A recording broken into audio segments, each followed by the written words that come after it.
I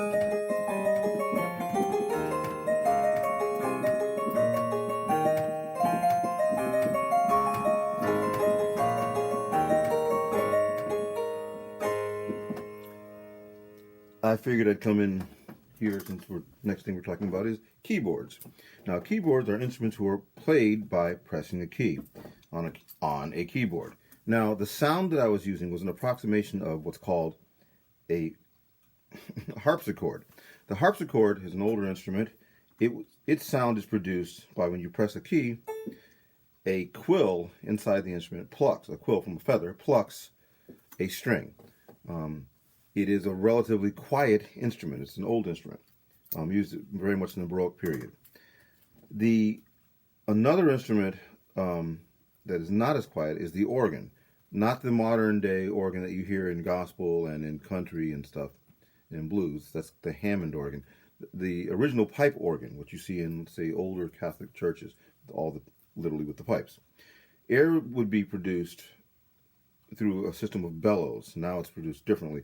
But air would be produced, originally someone would be underneath squeezing a bellows, pumping air through there.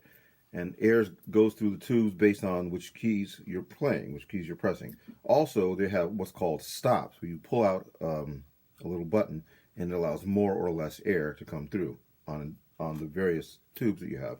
That's where the term pulling out all the stops, so all the air can go through and be as loud as.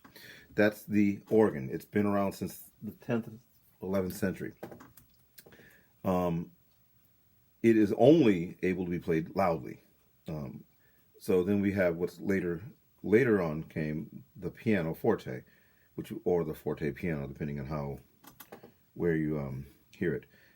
It's because it was to be able to be played forte, which means loud, or piano, which means soft, which is the sound we're accustomed to.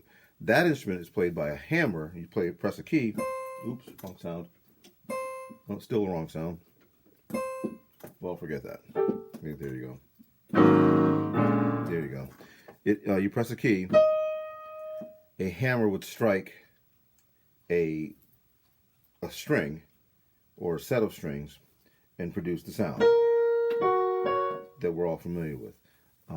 Another instrument that's played with a hammer striking, but it strikes a metal bar, is called a celeste. And there will be a video on that. And that's your introduction to keyboards.